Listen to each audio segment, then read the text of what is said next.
Hey, ¿qué tal? ¿Cómo estás? Te habla tu amigo el doctor Alejandro López Galicia, docente de los posgrados de la Universidad de Excelencia Educativa México, plantel Nezahualcóyotl. Y en esta ocasión nos vamos a dar unos minutitos para que yo te platique un poco de una de las materias que impartimos en el doctorado en educación que estoy seguro que te va a interesar. Y esta materia lleva por nombre Prospectiva Educativa. Así que acompáñame un poco en este viaje. El día de hoy vamos a platicar de manera muy breve un poquito sobre lo que son las tendencias globales en educación en la modernidad, la prospectiva, la visión y los desafíos. Así que empecemos por comprender un poquito de qué es la prospectiva. Déjame te platico.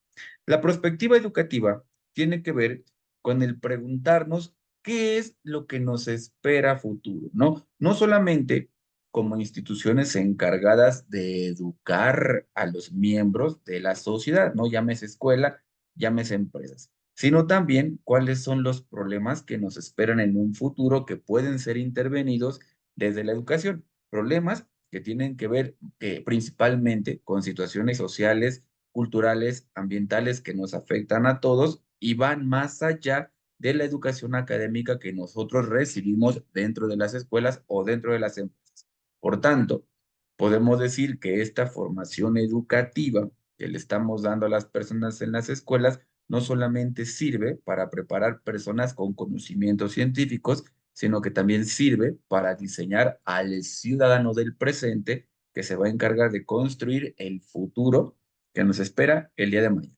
Por tanto, la perspectiva parte de suponer que el futuro se puede construir, pero para poder construirlo, tenemos que empezar a diseñarlo el día de hoy y este diseño implica que seamos capaces de identificar situaciones claves en nuestro contexto actual que deben de ser intervenidas para que el futuro sea prometedor. Esto quiere decir que en ocasiones, si le damos una revisadita a cómo se están presentando los fenómenos sociales hoy por hoy, podría parecer que a lo mejor nos espera un futuro desagradable o incierto. Si esa es la predicción que estamos haciendo desde la educación, tenemos que empezar a planear y pensar cómo vamos a generar modelos educativos que puedan evitar que ese futuro negativo que nos espera más adelante ocurra. Y en el mejor de los casos, además de evitar que este futuro desagradable ocurra, podamos construir todavía un mejor futuro. Y para esto sirve la perspectiva educativa. Pero antes de hablar más a profundidad de qué es esto de la perspectiva, vamos a revisar de manera general algunos presupuestos conceptuales de los que vamos a partir para tratar de entender cómo funciona esto y cómo la educación participa del diseño de un mejor futuro. Así que empecemos. Lo primero que tenemos que entender es qué es la educación, ¿no? Vamos a definir rápidamente la educación. En el lenguaje pedagógico vamos a encontrar múltiples definiciones, pero el día de hoy quiero invitarte a pensar la educación de una manera específica, que es una pieza clave y fundamental para entender la perspectiva. Y más o menos es esto.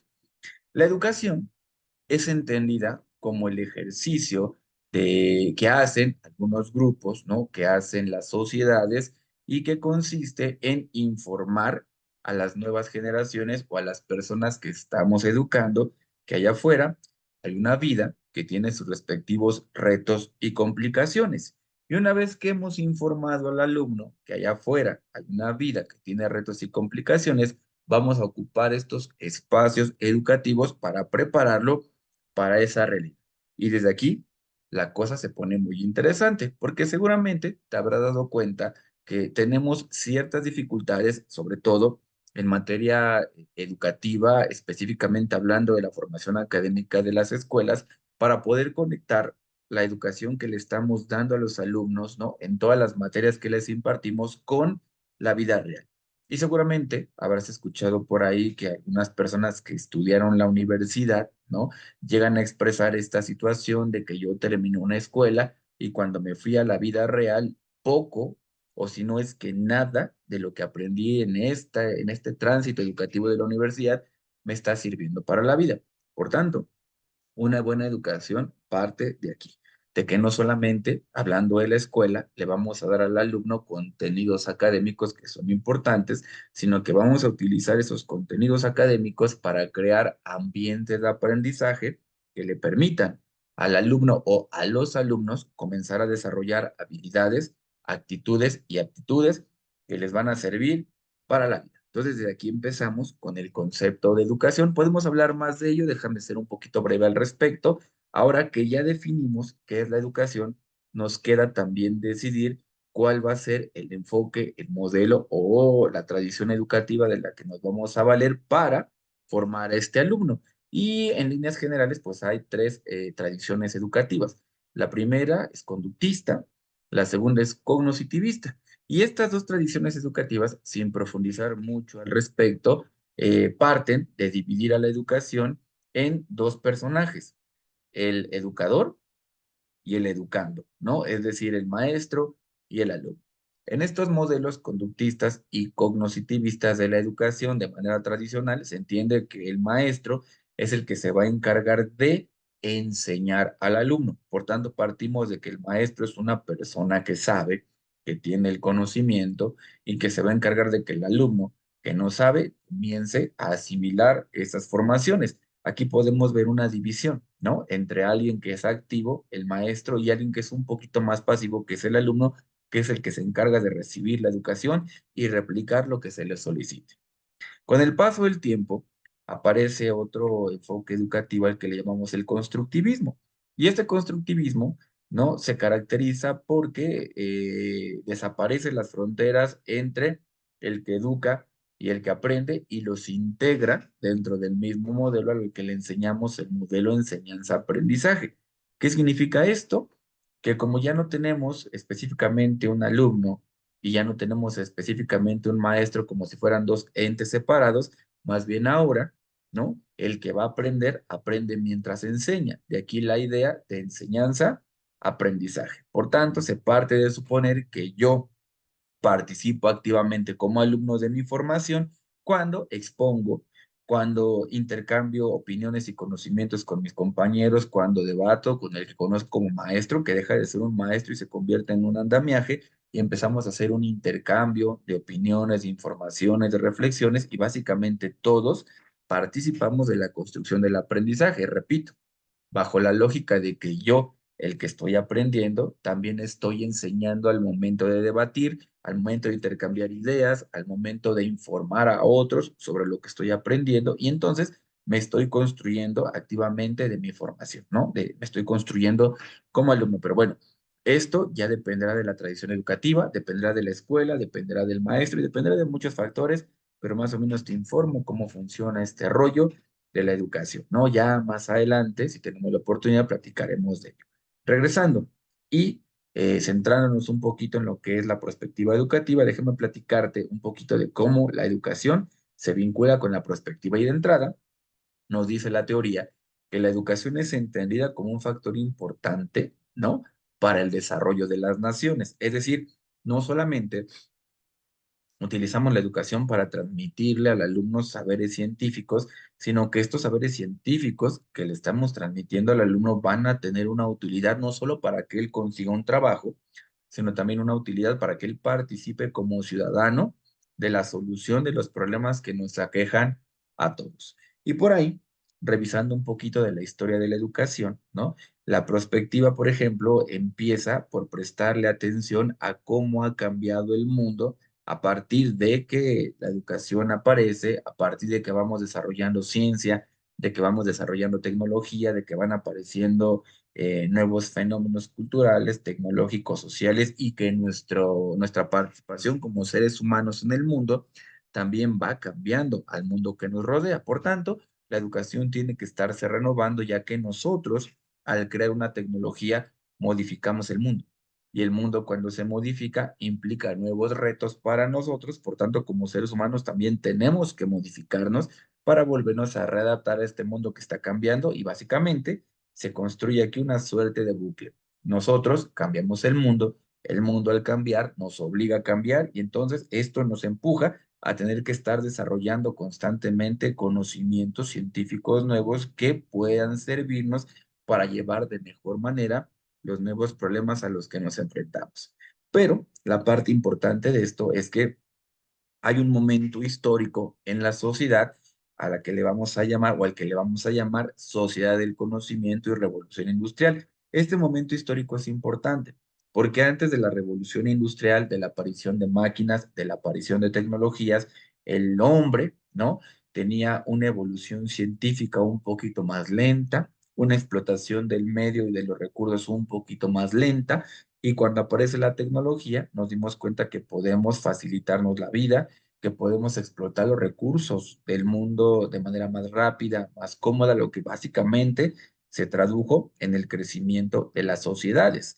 El tema con este crecimiento de las sociedades es que una vez que empieza a aparecer ciencia y tecnología, ¿no? Aunque fuese ciencia y tecnología que el día de hoy quizás cataloguemos de antigua, pues requería en el momento en el que fue creado personas que pudieran entender qué eran estas máquinas, cómo funcionan estas máquinas, cómo se arreglan estas máquinas, cómo se construyen estas máquinas, cómo se administran estas máquinas, lo que nos obligó sí o sí a comenzar a perfeccionar nuestros modelos de educación para que los ciudadanos que no tenían esta educación la recibiesen y fueran competentes para empezar, como te decía yo, a utilizar estas máquinas, entenderlas, mejorarlas, repararlas, administrarlas y todo lo que tuviese que ver con estas tecnologías que estaban creciendo y además las pudiésemos mejorar. Y entonces, esta revolución industrial que vino acompañada de maquinarias y de tecnologías, pues se tradujo en crecimientos económicos. Y para poder, como te decía, explotar de mejor manera, ¿no? Estos espacios de producción económica, pues requeríamos manos de obra capacitada. Y esta capacitación, bueno, pues se tenía que dar en las escuelas. Como antecedente, para ti y para mí es perfectamente natural el día de hoy saber, por ejemplo, que la educación está compuesta por niveles, ¿no? Kinder, primaria, secundaria, preparatoria y universidad. Pero lo que para nosotros es normal, no lo fue todo el tiempo. De hecho, la preparatoria, ¿no? Como modelo educativo, nace justamente de la mano de la aparición de estas nuevas tecnologías. Así que tuvimos que crear un espacio educativo específico para poder tomar a los jóvenes y capacitarlos para el uso de estas tecnologías y entonces ellos pudieran insertarse en el mundo laboral y económico. Situación que es importante por dos razones. La primera, porque la economía de las personas se estaba transformando y empezábamos a dejar de vivir de los campos necesariamente, ¿no? Aunque no se pierde la agricultura, aunque no se pierde la ganadería, empezaron a aparecer otro tipo de trabajos que ya estaban un poquito más alejados del campo, ¿no? Telecomunicaciones, transportes, incluso la misma guerra. Y requeríamos gente capacitada para poder operar en estos espacios y la tecnología de estos espacios. Así que se crea o se inventa la educación preparatoria para poder formar a estos ciudadanos y que entonces, repito, pudieran insertarse al campo laboral del que iban a obtener un ingreso económico para sobrevivir, pero también su trabajo iba a nutrir las huestes económicas del país, de forma tal que este país, ¿no? Va recolectando también a través de los impuestos un poco de lo que los trabajadores obtenían de su trabajo, valga la redundancia, de lo que las empresas generaban, porque todo esto se transforma en dinero que se puede invertir en políticas públicas, tema que hablaremos un poquito más adelante. El asunto, ¿no? Con la creación de tecnología es que los seres humanos pues nos las hemos ingeniado, ¿no? Para estar creando nueva tecnología y estar mejorando la anterior, lo que significa que comenzamos a acelerar, ¿no? El crecimiento económico, pero también comenzamos a acelerar la explotación de los recursos naturales y a crear nuevos mercados. Por tanto, la especialización del alumno también tuvo que ir de la mano con este crecimiento económico, con esta aparición de nuevos mercados y con la creación de especialistas que pudieran estudiar, analizar y resolver las consecuencias nocivas que acompañan a todo desarrollo científico y tecnológico. Por otro lado, la educación también tuvo como propósito disminuir la desigualdad en dos sentidos. Sentido número uno, antes de la educación académica, por ejemplo, había como pequeñas aldeas, ¿no? Pequeños pueblos que desarrollaban sus propios sistemas de vida. Y estos sistemas de vida solían ser ajenos a los sistemas de vida de otro pueblo. Por tanto, llegaba el momento en el que estos pueblos comenzaban a crecer y a crecer y a crecer, y había un punto en el que se encontraban dos pueblos que crecieron por separado, con ideas diferentes, con cosmovisiones distintas, con prácticas diferentes, con culturas distintas, y cuando se encontraron, comenzaron a chocar. Entonces, había una sociedad de conflicto. Así que la educación aparece como el medio que va a servir para homogeneizar a los pueblos. ¿Qué quiere decir esto? Empezamos a utilizar la educación para crear un lenguaje que nos uniera a todos. Y la educación no solo sirvió, repito, para enseñarle a estas personas conocimientos científicos, sino que también se utilizó para enseñar valores, para enseñar cultura, de forma tal que no importase, ¿no? Cuál era el pueblo al que nosotros pertenecíamos, teníamos a través de la educación una formación cultural que nos representaba a todos como pueblo y que nos permitía el día que nos encontrásemos, poder establecer diálogos sin que esto generara discriminaciones y sin que esto generara conflictos. Entonces, esta fue la primera función de la educación, disminuir la desigualdad, ¿no? Y la discriminación que se produce por el hecho de que no hablamos el mismo idioma y no tenemos las mismas ideas. Y en un segundo momento, la educación también permitía que las personas tuvieran acceso a una capacitación que se convertía a su vez en el acceso a oportunidades laborales, que se convertía a su vez en el acceso a recurso económico que bien trabajado, bien invertido, bien ahorrado, podría mejorar la condición de vida de las personas y esto nuevamente participar de la disminución de la igualdad, pero en este caso, perdón, de la disminución de la desigualdad, pero en este caso una desigualdad de carácter socioeconómico, de clases sociales. Además de esto, la educación también incluía el desarrollo de grupos marginados de antaño. Pensemos, por ejemplo, en México. Durante mucho tiempo, ¿no? Los pueblos mexicanos y los pueblos indígenas, pues eran comunidades a las que no les llegaba la educación que les llega a las personas citadinas. Así que empezamos a desarrollarnos culturalmente, económicamente, tecnológicamente y científicamente de manera diferente. El problema es que en un mundo que se fue capitalizando poco a poco, las tradiciones de los pueblos indígenas, ¿no? Y los modos de vivir de los pueblos no indígenas, pero sí de tipo campesino, los empezaban a separar del colectivo citadino. Así que la educación también les empezó a permitir a ellos, pueblos indígenas y a la gente que vivía en el campo, el poder explotar estos conocimientos y estas tecnologías para, como ya lo dijimos, empezar a tener un mejor acceso a condiciones económicas que a la vez se traducen en una vida más digna, pero también en un espacio de comunicación y diálogo con las personas que son diferentes y de otro contexto.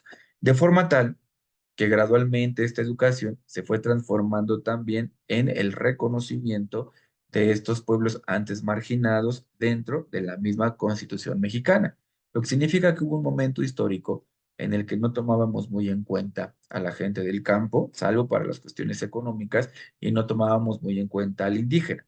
Pero la educación les permitió también a ellos comenzar a participar políticamente, hacerse escuchar y ser introducidos, ¿no? Dentro del mundo de la legislación que a su vez nos permitió a nosotros reconocer que ellos existían. Y entonces, así es como empieza, ¿no? A impactar la educación y el desarrollo tecnológico, no solamente en las personas de ciudad, sino que comenzamos a abrazar a aquellos grupos que antaño eran marginados, ¿no? Y bueno, el asunto con la educación es que la educación tiene una doble dimensión. A la primera dimensión le vamos a llamar la dimensión psicoeducativa. La dimensión psicoeducativa se centra en preocuparnos, uno, porque el alumno que está cursando un nivel académico, primaria, secundaria, prepa, lo que tú quieras, va a aprovechar esta educación para adquirir conocimientos científicos, conocimientos que le van a servir para enfrentarse a los problemas de la vida cotidiana. Y por el otro lado, la educación le va a permitir a esta persona formarse como sujeto individual, es decir, desarrollar capacidades y habilidades para gestionar su propia vida, ¿no? Por ejemplo, la educación juega un papel importante en cosas como aprender a tolerar la frustración, aprender a trabajar y ser constantes para poder conseguir un objetivo a largo plazo. Por tanto, La forma en la que están construidos estos modelos educativos genera, repito, dos beneficios. Uno, el alumno hereda el conocimiento científico que le va a permitir perpetuarse y participar de la perpetuación de la humanidad. Y dos, le va a ayudar a conformarse como sujeto individual. Y la segunda dimensión de la educación es una a la que le vamos a llamar la socioeducación.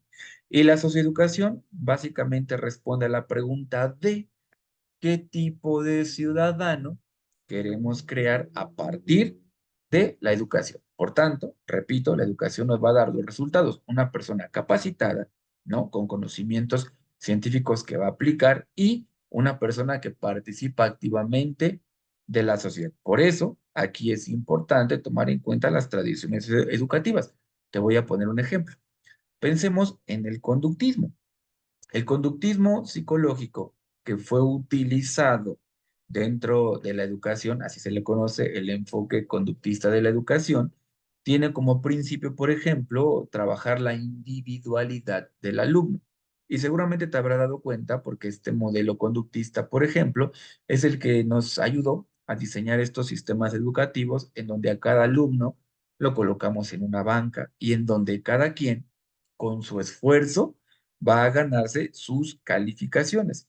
El problema con este modelo conductista es que trabaja de manera individual, es decir, no promueve o no se preocupa mucho por promover el trabajo en equipo, es decir, va en contra de este instinto gregario que tenemos como seres humanos, sino que se preocupa por hacer que los alumnos, ¿no? Se vuelvan buenos, excelentes en básicamente casi todo, que aprendan a valerse por sí mismos. El problema de ello es que nos aventamos 6 años de primaria, 3 años de secundaria, 3 años de preparatoria y en ocasiones 3 años de universidad trabajando con un modelo conductista que, repito, está pensado para que cada quien, ¿no? Se gane su calificación de manera individual. Básicamente es un modelo meritorio. Me gano aquello por lo que me he esforzado.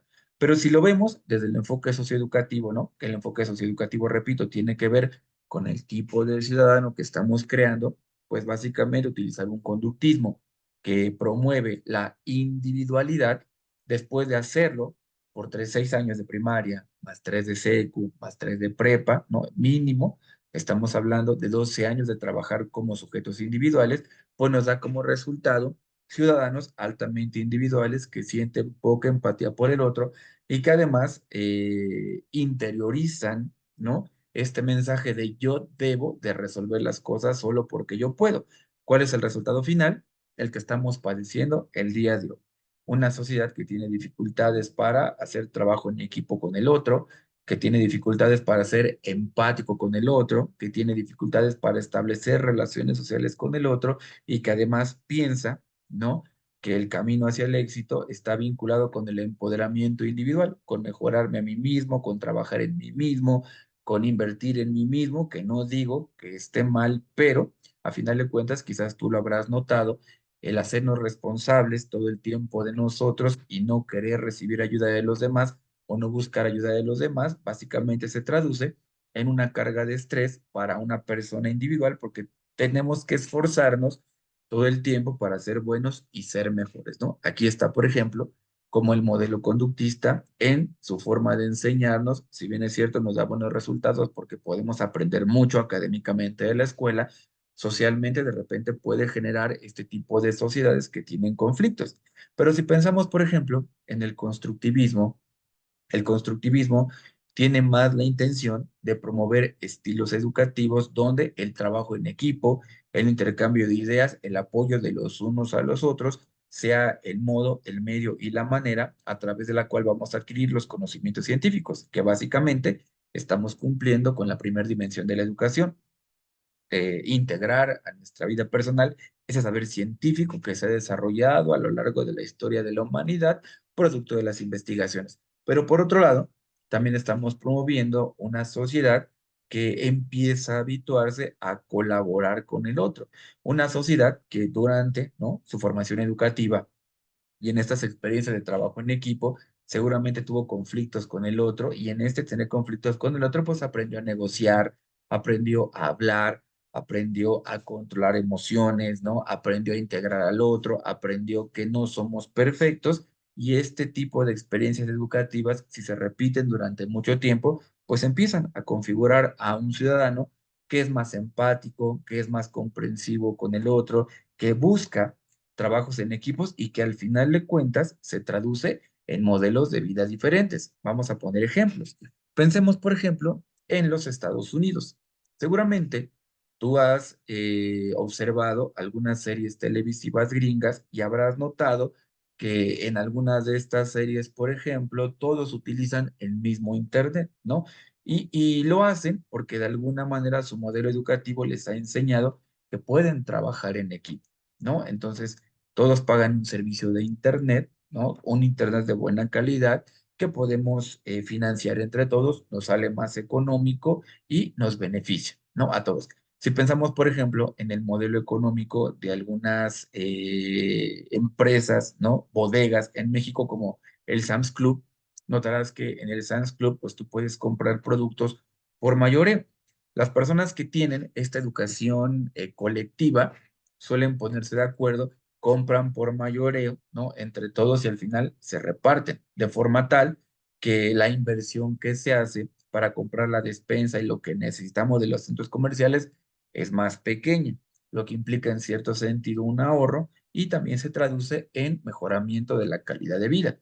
Pero cuando nosotros como mexicanos estamos educados para ser individuales, entonces pagamos nuestro propio Internet. De hecho, México es uno de los países que consume mucha telefonía, pero porque somos muy individualistas. En cada una de las casas de México, en la mayoría de ellas, pues cada quien tiene su propio Internet y todos están pagando al menos 400 pesos, ¿no? Cuando perfectamente bien si tuviéramos una educación del tipo constructivista y esto nos hubiera formado como ciudadanos, pues muy seguramente tendríamos más facilidad para comprar entre los vecinos al menos 4 o 5 casas, un internet que nos funcione para todos y notarás que esto hace la diferencia, ¿no? Por tanto, en el modelo conductista, cuando nos educan así como alumnos, nos convertimos en ciudadanos que todo el tiempo están dando lo mejor de sí para poder consumir individualmente los productos que hay en el mercado y esto se convierte en estrés, se convierte en ansiedad, se convierte en malestar, situación que vamos a ver más adelante, ¿no? Pero si supiéramos trabajar en equipo y esto, repito, lo podemos aprender desde la educación, tendríamos quizás que trabajar menos, no por flojos, sino porque ya no requeriríamos tanto dinero para poder comprar cosas que podemos pagar en colectivo y esto se traduce en bienestar porque nos daría más tiempo para la familia, nos daría más tiempo para nuestra persona, dejaríamos de preocuparnos tanto por ciertos gastos porque se reparten entre el colectivo y estaríamos menos estresados, menos deprimidos y todas esas enfermedades que nos caracterizan como mexicanos producto del sistema de vida que tenemos que es muy explotador. Entonces notarás que desde aquí ya estamos diseñando al ciudadano. Y desde este ejemplo que te estoy compartiendo, o producimos un ciudadano individual que puede con la vida, pero que le va a costar mucho esfuerzo personal y físico, o podemos generar un ciudadano que independientemente de que puede esforzarse, aprende a hacer trabajo en equipo, el esfuerzo es menos, el resultado es el mismo y vivimos mejor. Entonces, para concluir, la educación es utilizada para transmitir el conocimiento científico a las futuras generaciones, situación que es importante porque nos ayuda a resolver problemas que nos interesan a todos y también fomenta la creación de cultura, fomenta la creación de hábitos sociales y ciudadanos de los que va a depender que podamos vivir mejor, podamos convivir mejor o al contrario, empecemos a ser sujetos altamente individualistas, ¿no? Ahora, la educación tiene 4 funciones fundamentales, más, pero fundamentales tiene 4. La primera ya la mencionamos, es la transmisión de los conocimientos y de una cultura. ¿Por qué es importante esto? Resulta que los ministerios educativos a nivel internacional comienzan a preocuparse, perdón, por el problema de la transmisión de los conocimientos. Se empezaron a dar cuenta que tenemos sociedades que sin ningún problema ya pueden acceder a la educación universitaria, preparatoria, maestrías y doctorados. El único problema es que pueden obtener un documento que avala que terminaron una formación educativa, pero muchos de estos alumnos no están saliendo con las competencias, los conocimientos y las habilidades necesarias que se supone se tendrían que aprender durante tu formación educativa. Y esto tiene una ventaja y tiene una desventaja. La ventaja es que como podemos obtener un documento que certifica que tenemos una formación preparatoriana, universitaria, maestría, doctorado, estos mismos documentos nos dan acceso a oportunidades laborales. En ese sentido, tenemos un aspecto positivo. Pero el aspecto negativo es que hay muchas ciencias que están hechas para resolver problemas. Y si estas personas que estudian estas ciencias no las aprenden bien, entonces están incapacitados para resolver problemas y esto puede convertirse en un problema para un país o puede convertirse en un problema para el mundo. Voy a ponerte ejemplos. Pensemos, por ejemplo, en la medicina. A final de cuentas, un estudiante de medicina debe no solo de adquirir conocimientos científicos, sino que también debe de adquirir práctica médica que le permita que cuando un paciente llega a su consultorio, él tenga el conocimiento vasto y suficiente como para poder diagnosticar al paciente y ese diagnóstico se traduzca, ¿no?, en un tratamiento médico que sea efectivo.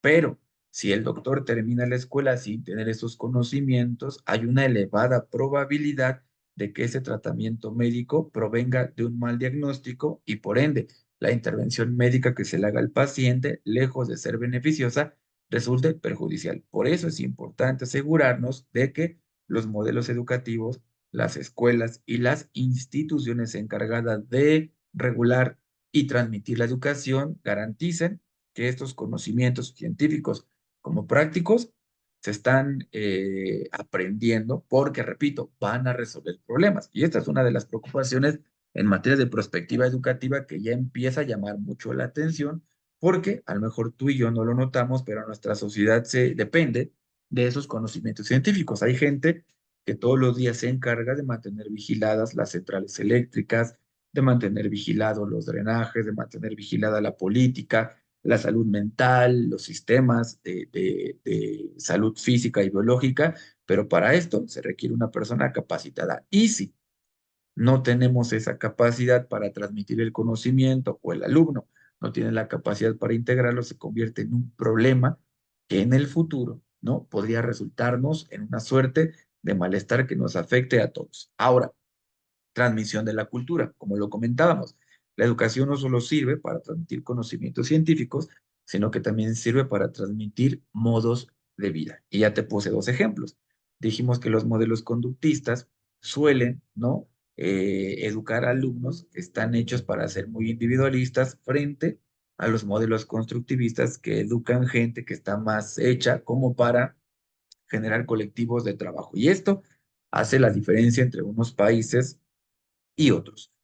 La segunda función de la educación es ayudar al alumno a desarrollar su personalidad, ¿no? Y en este desarrollo de la personalidad, pues vamos a estar participando durante todo el desarrollo humano, ¿no? Desde que son niños, adolescentes y se convierten en adultos. Por tanto, la escuela se va a encargar de transmitir los valores éticos de una sociedad, los valores morales de una sociedad y básicamente esta educación va o crear un modelo ciudadano de participación democrática o va a crear un modelo ciudadano de discriminación y transgresión.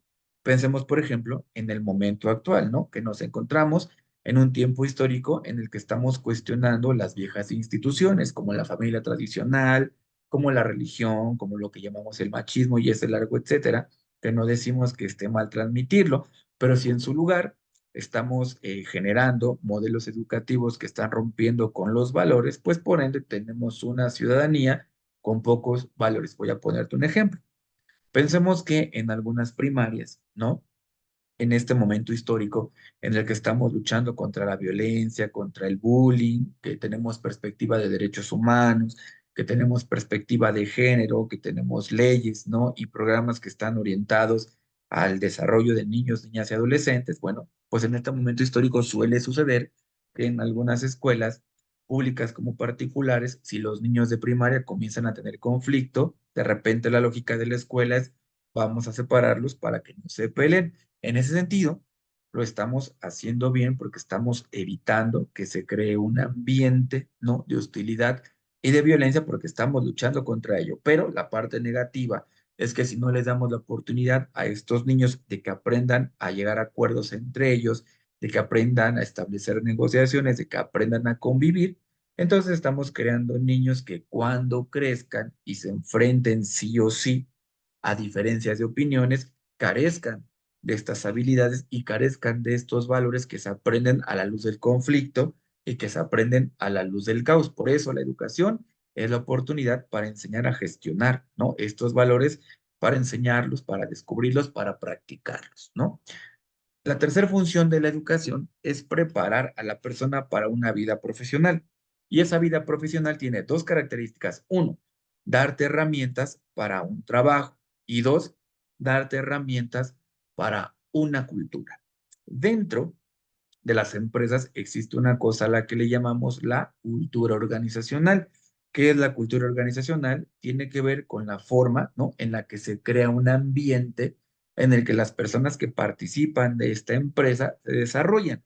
Por ende, podemos encontrar empresas que tienen una cultura organizacional tensa, hostil, de abusos, de violación a los derechos de las personas, ¿no?, de maltrato, versus culturas organizacionales que promueven el compañerismo, que promueven la prosocialidad, el trabajo en equipo y el apoyo. Y esto es importante. ¿Por qué es importante? Durante mucho tiempo, ¿no? Se creció, al menos en México, con la idea de que si tú tenías problemas en tu casa o en tu vida personal, una vez que tú llegaras al trabajo, tenías que dejar esos problemas en la puerta y meterte a chambear. Y cuando tú llegabas a tu casa, tendrías que dejar los problemas del trabajo afuera y vivir en tu casa, ¿no? Con tu convivencia, con tu familia. Pero con el paso del tiempo, ¿no? A final de cuentas se tuvo que reconocer que el hombre es una persona que está integrada por todos esos contextos de desarrollo social. Así que un problema en la familia, sí o sí, se va a convertir en una situación que va a afectar el desempeño laboral del sujeto. Y también un problema dentro del trabajo se va a convertir en un elemento que va a afectar el desarrollo en la familia.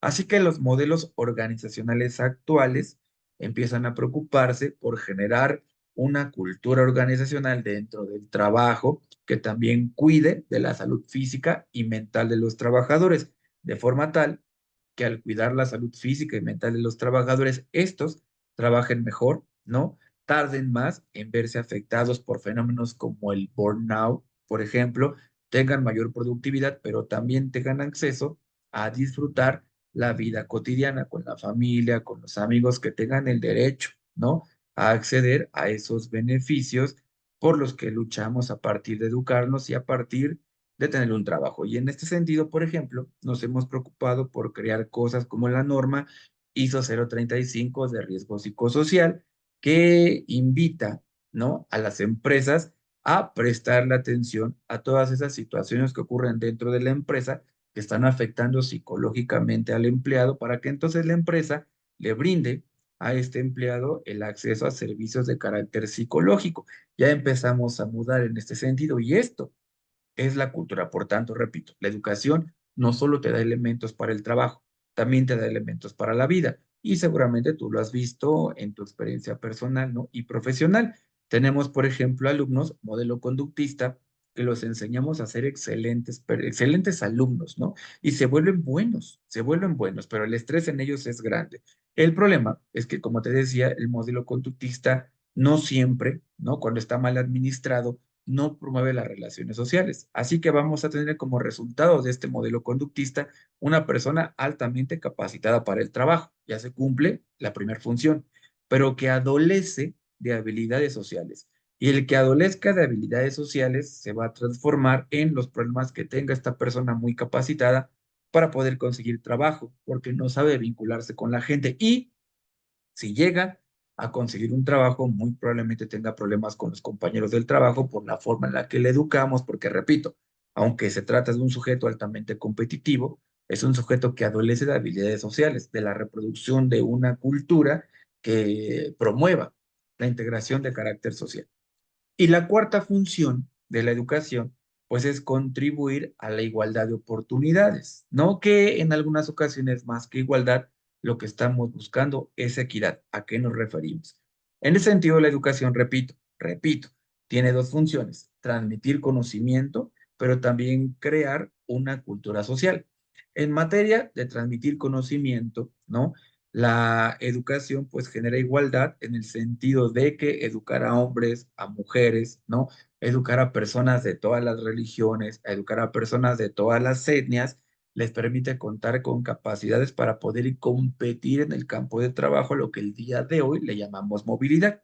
Significa que si yo soy una persona que vive en el campo, pero que tuvo acceso a la educación, o soy un indígena que tuvo acceso a la educación, si por alguna razón yo me tengo que mover de mi lugar de origen a otro lugar, yo cuento con un conocimiento científico y una capacitación que me permita competir en condiciones de igualdad con las personas de este nuevo lugar al que me he mudado y poder tener acceso a este trabajo. Aquí tenemos la primera situación de igualdad, igualdad de oportunidades porque todos estamos educados y con la misma calidad, ¿no? Pero también hablamos del aspecto de carácter social. La educación nos permite, por ejemplo, hacernos conscientes de problemas en la estructura social. Por ejemplo, durante mucho tiempo se le privó a las mujeres que eran madres de familia de la oportunidad de seguir estudiando y de la oportunidad de seguir trabajando porque la lógica que teníamos en México, no producto de nuestra educación cultural, es que la mujer tenía que quedarse en la casa al cuidado de los hijos. Y durante mucho tiempo, por ejemplo, las empresas no solían correr a las mujeres que eran madres de familia o que se embarazaban, pero la educación nos permitió, ¿no? Comenzar a ser conscientes a trabajadores y a empresarios de que el ser una madre, ¿no? De que tener hijos no es razón para perder la oportunidad para trabajar. Así que en este sentido, la educación también genera lo que ya mencionamos, cultura, que nos permite entender a la gente que nos rodea desde puntos de vista diferentes, nos permite ser más tolerantes, nos permite ser más inclusivos y nos permite, como sociedad, buscar soluciones a los problemas que nos aquejan a todos. Y aquí tenemos las cuatro funciones fundamentales de la educación. Ahora, cuando hablamos de perspectiva educativa, vamos a entrar ya en el tema. El día de hoy nos preocupan algunas variables importantes. Uno, para saber cómo vamos a administrar esa educación, ¿no? Que le va a dar conocimiento científico y técnico a la gente, pero que también le va a dar formación social, ¿no? Y dos, el cómo esta educación nos va a ayudar a paliar los problemas sociales, ambientales, ecológicos, económicos a los que nos enfrentamos. Y dentro de las variables que preocupan el día de hoy en materia de perspectiva educativa se encuentra el crecimiento demográfico, ¿no?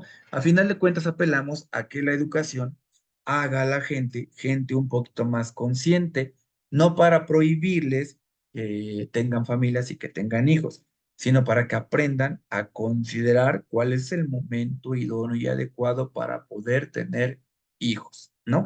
Por ahí se ha visto en las estadísticas que las personas que tienen poca formación educativa, pues tienden más a reproducirse, ¿no? Mientras que las personas que tienen un poco más de formación educativa, al estar más conscientes de los problemas sociales, de los problemas económicos, de los problemas políticos, suelen ser como más propensos a planificar la familia.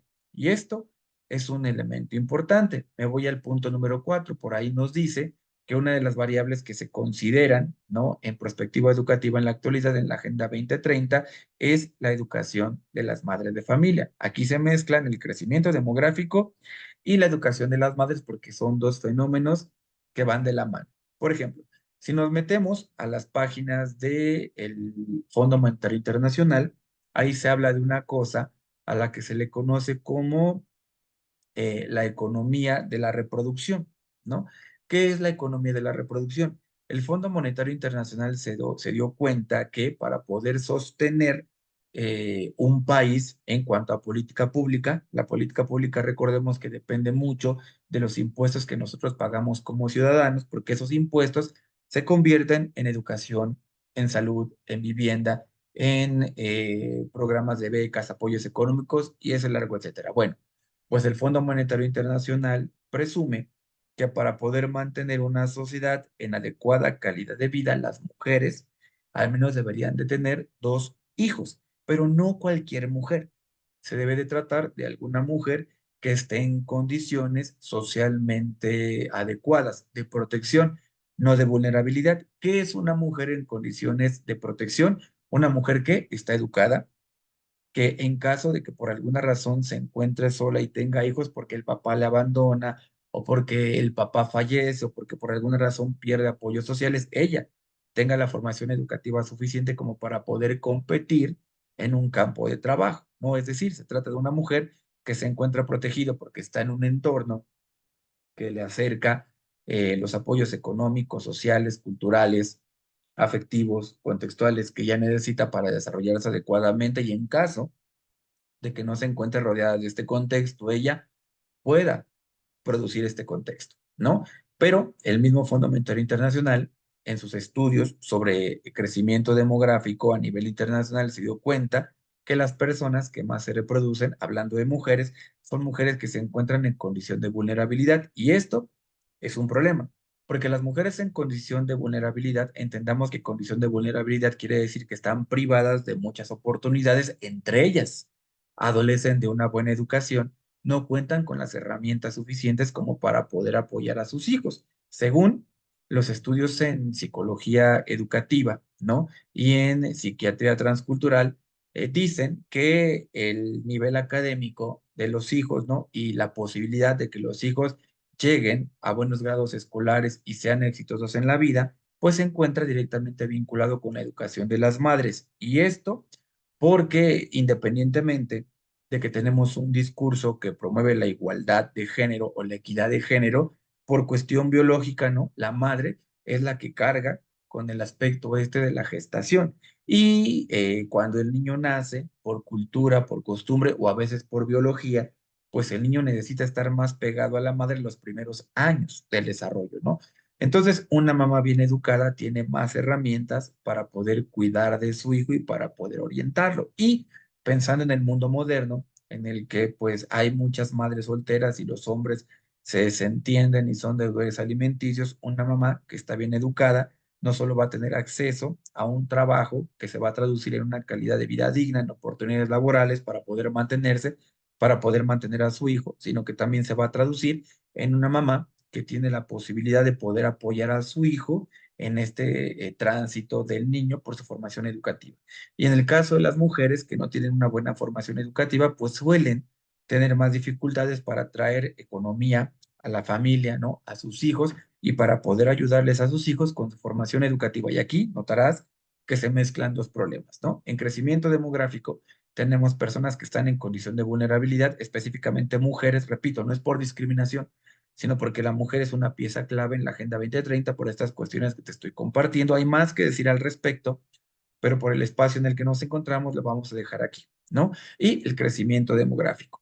Un montón de personas que por su condición de vulnerabilidad, pues dependen mucho del gasto público. Por tanto, situaciones de seguridad, situaciones de salud pública, situaciones de alimentación, de vivienda, de educación, ¿no? Requieren de un ingreso económico importante y las personas en condición vulnerable o no producen recurso económico que le permita al gobierno hacerse de este dinero para poder reinvertirlo por un lado y por el otro, son sujetos que por su condición de vulnerabilidad tienen elevadas probabilidades de desarrollar enfermedades físicas como psicológicas, de caer en condiciones de calle, ¿no? Personas que viven en situación de indigencia, de volverse víctimas de la delincuencia o volverse proclives a la comisión de hechos delictivos. Otra de las variables que interesa en perspectiva educativa es el bienestar material y económico de la población. ¿Qué significa esto?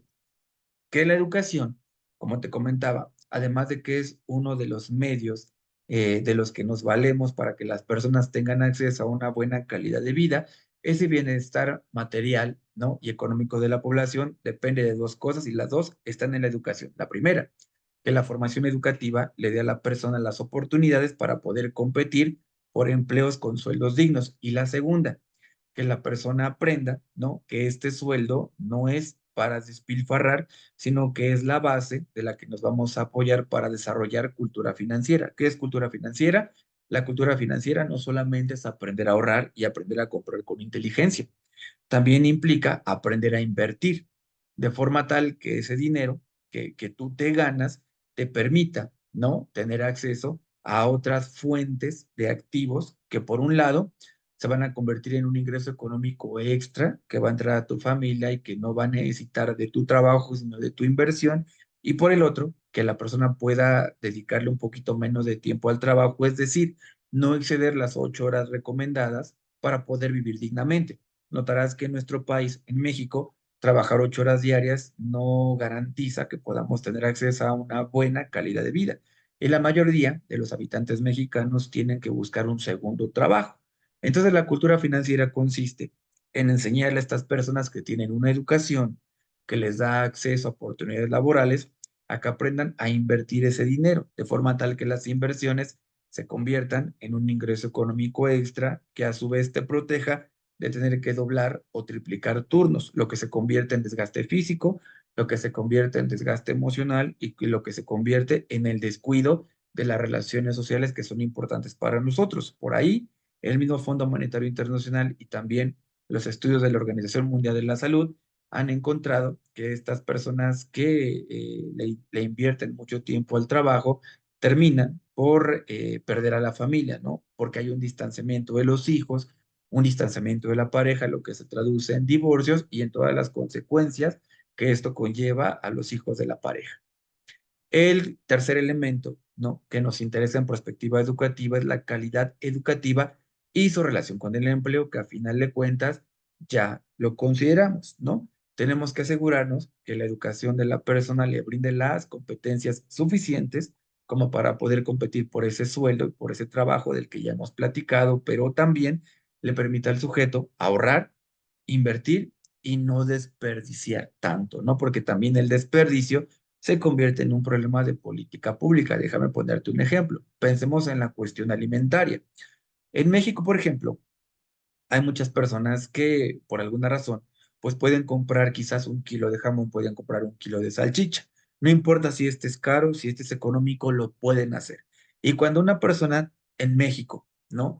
De repente tiene la capacidad económica para poder comprar 1 kilo de salchicha sin que le duela tanto, en ocasiones la falta de educación ya no académico, sino la falta de educación social hace que para estas personas se les haga muy fácil desperdiciar. Entonces México es también uno de los países que se caracteriza porque sus desperdicios, ¿no?, a nivel basura están compuestos en un 45% por alimentos que no fueron consumidos, alimentos que bien pudieron ser dedicados a una persona que no los tiene. Entonces, cuando nosotros consumimos alimentos en grandes cantidades, consumimos quiere decir que compramos, no que estamos consumiendo efectivamente, estamos obligando al mercado a producir más alimento, lo que se traduce en más desgaste del ecosistema, ¿no? En producción express de los alimentos, en menor calidad alimenticia y un largo etcétera que se deriva de ese consumo irresponsable de los recursos. Y el último elemento que ya hemos platicado que interesa en perspectiva educativa es que podamos conseguir la equidad, que la educación se convierta en la herramienta de concientización social que nos enseña a todos a convivir los unos con los otros, lo que se traduce en mejores ambientes, en menores problemas delictivos, en menores conflictos sociales y en la participación política de los ciudadanos en pro de la resolución de problemas que nos afectan a todos. Y ya para cerrar este espacio, la perspectiva educativa no es entendida como una ciencia, sino como un instrumento heurístico. La heurística, ¿no?, es básicamente una rama de la filosofía que nos pregunta tres cosas. Uno, ¿cómo adquirimos el conocimiento? Dos, si ya aplicamos este conocimiento y no nos está dando buen resultado, ¿cómo podemos, no, corregir este conocimiento para que nos dé un buen resultado? Y tres, si lo aplicamos y nos está dando un buen resultado, ¿cómo podemos mejorar ese resultado? Es decir, hacerlo más rápido o hacerlo de manera más económica u obtener un mayor beneficio. Otro elemento que interesa en perspectiva educativa es que la prospectiva es una manera de planificar estratégicamente el qué cosas tenemos que modificar en la educación para conseguir los resultados que queremos. Vamos a poner un ejemplo. El día de hoy tenemos altos índices de violencia y esos altos índices de violencia están vinculados a la falta de empatía que tenemos los unos por los otros. Así que una planificación estratégica es procurar que los modelos educativos incluyan dentro de sus planaciones y dentro de sus formas de educar a los niños, ¿no?, trabajos en equipo que empujen a estos niños después adolescentes, después adultos, a practicar una y otra vez el trabajo colaborativo y lo que ello implica, resolver problemas, establecer acuerdos, delegar responsabilidades, disminuir la tensión que en otro momento implicaba tener que hacerlo todo uno solo. Otra parte importante de la prospectiva, al menos en Latinoamérica, es que la prospectiva no interesa a un estado en específico solo porque es una cuestión de política y de ganarse votos, sino que interesa porque los problemas nos afectan a todos. Por tanto, si la educación, por ejemplo, logra crear ciudadanos que desde niños están aprendiendo a ser respetuosos los unos con los otros, eso se puede traducir en el futuro en una disminución de la tasa de violencia. Y la violencia, la inseguridad y la delincuencia sí o sí nos termina afectando a todos. No importa que a lo mejor yo no sea víctima directa de la delincuencia, pero cuando mi contexto comienza a cambiar por ser víctima de la delincuencia, a mí me afecta. Por poner un ejemplo, vamos a pensar que a lo mejor yo nunca he sido víctima de un robo, de un asalto, de un fraude, pero yo soy dueño de un negocio. Y pensemos que la gente que está alrededor de mí sí ha sido víctima de la delincuencia. El hecho que la gente que está alrededor de mí haya sido víctima de la delincuencia implica que tienen menos poder económico y al tener menos poder económico no van a poder consumir de mi negocio y eso pone en riesgo a mi negocio. Por eso, la perspectiva educativa se centra en problemas que nos afectan a todos y que no solamente son de interés partidista o político. Y por último, como te mencionaba, solucionar un problema no solo beneficia a unas cuantas personas, nos beneficia a todos. Voy a ponerte otro ejemplo. Pensemos en el embarazo adolescente.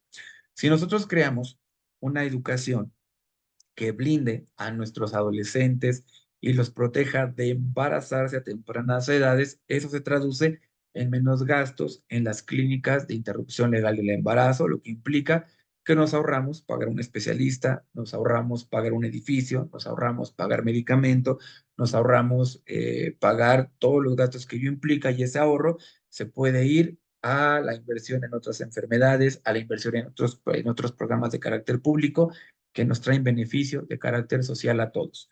Por tanto, en perspectiva educativa, consideramos que cosas como las catástrofes, como las enfermedades, ¿no?, que se convierten en epidemias, como pasó con el COVID, como las afectaciones que tenemos en carácter ambiental, no reconocen fronteras, no reconocen clases sociales, nos afectan a todos. Por tanto, la perspectiva se pregunta qué es lo que va a pasar en el mundo en el futuro y cómo la educación puede participar de evitar que eso suceda, de atenuar los problemas o de resolverlos. Por tanto, los avances tecnológicos y científicos que se desprenden de las mentes creativas de los estudiantes alivian el problema o alivian los pesares de toda una sociedad, además de que se convierten en nuevos productos de los que va a depender la economía de un país.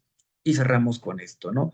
Si tenemos alumnos que están adquiriendo un conocimiento adecuado, que están siendo conscientes del contexto cultural, económico, político en el que se encuentran y que están produciendo soluciones, esos alumnos garantizan que vamos a tener una mejor calidad de vida a futuro. Por tanto, los retos de la prospectiva implican que hoy nos enfrentamos a una aceleración del progreso científico y tecnológico, lo que significa que requerimos científicos, ¿no?, profesionistas, estudiantes, alumnos que sean capaces de seguir administrando esos progresos científicos y tecnológicos, ¿no? Por ejemplo, el día de hoy para todos se nos hace muy fácil utilizar un teléfono inteligente, pero si no tenemos quien los pueda crear, quien los pueda programar, quien los pueda reparar, de nada nos va a servir ser muy buenos con la tecnología. Y a esto nos referimos con la aceleración del progreso científico y tecnológico. Y por último, en perspectiva educativa también se entiende que el día de hoy ya somos una aldea global, que lo que hacemos en un país impacta en el otro. Ya no solo se trata de compartir mercancías, también se trata de compartir conocimientos científicos, ideologías sociales, y si estos conocimientos científicos y estas ideologías sociales no son las más adecuadas o no son las más indicadas, invitan al deterioro de carácter social. De aquí, por ejemplo, recordarás que en China hay o empieza a haber por ahí una suerte de regulaciones para los TikTokers, ¿no? Porque los TikTokers de repente comparten conocimiento científico, pero lo difunden de manera irresponsable, de manera antiética o con falta de conocimiento, lo que termina produciendo malestares sociales. En México, por ejemplo, tenemos el problema de la vulgarización de la psicología. Hay un montón de gente que es estudiante de psicología, que es profesionista en psicología, que no entendió bien su formación psicológica y que va por ahí, ¿no? Emitiendo mensajes de corte psicológico que lejos de arreglar problemas están generando malestares. Uno de estos ejemplos es la trampa del empoderamiento. Y hablo de la trampa del empoderamiento porque no está mal empoderarse. El problema es que esos psicólogos mal formados, esos criminólogos mal formados, esos estudiantes de psicología que no están aprendiendo con ética y con responsabilidad sus conocimientos científicos, están reproduciendo un empoderamiento que sí hace, ¿no? A la gente altamente productiva, altamente independiente, pero las aleja de los vínculos sociales. Y para muestra un botón, en terapia psicológica hay un montón de personas que son empoderadas, tienen buenos trabajos, tienen muchos estudios, tienen mucha economía, pero en su vida personal tienen muchas dificultades para encontrar una pareja, para educar a sus hijos, para mantenerse con la pareja que tienen, empiezan a romper sus relaciones sociales y esto muchas veces tiene que ver con la mala apropiación del conocimiento científico y cómo lo estamos divulgando. Una situación que está afectando en el presente, pero que también va a tener afectaciones en el futuro. Así que, en este sentido, ¿no? La educación participa activamente de evitar que sigamos fragmentándonos como sociedad. Convoca a la movilidad, que podamos transitar de un lugar a otro y tener esta educación, este respeto y este conocimiento que va a ser válido y útil aquí, como va a ser válido y útil en otro lugar. También invita a generar convivencias internacionales y a tener comprensiones interculturales que nos ayuden a entender que somos de culturas diferentes y no por pensar distintos somos enemigos los unos de los otros. Otro reto importante de la perspectiva educativa es que nos encontramos en un momento histórico en el que por alguna razón hay más crecimiento de desigualdades entre países ricos y pobres. Y estas desigualdades generan fracturas entre las personas, no solamente entre países, sino también dentro de las comunidades, lo que hace que tengamos un dualismo social. ¿Qué es el dualismo social? Que hay gente que acumula recursos contra gente que vive en condiciones de desprotección. México es uno de esos países donde contamos con un Producto Interno Bruto grande. Hay mucha riqueza en México. El problema es que está mal distribuida y esto tiene que ver con la educación. Te voy a poner un ejemplo, ¿no? Pensemos, por ejemplo, en las personas que en México reciben un apoyo económico. De repente, uno puede escuchar que el gobierno se equivoca al darle becas a los jóvenes, ¿no? Al darle becas a las madres solteras, a darles becas a las personas que no tienen empleo, porque la gente suele utilizar estas becas para despilfarrar. Pero habrás notado que el problema no está en que el gobierno da la beca. El problema está en cómo hemos sido educados respecto de qué vamos a hacer con esa beca. Y aquí, repito, es donde entra la importancia de la educación. Podemos encontrar algunos lugares en México y podemos encontrar otros países donde esos recursos que son dados a la gente no son despilfarrados. La gente tiene la educación social suficiente como para utilizar este dinero e invertirlo, ¿no?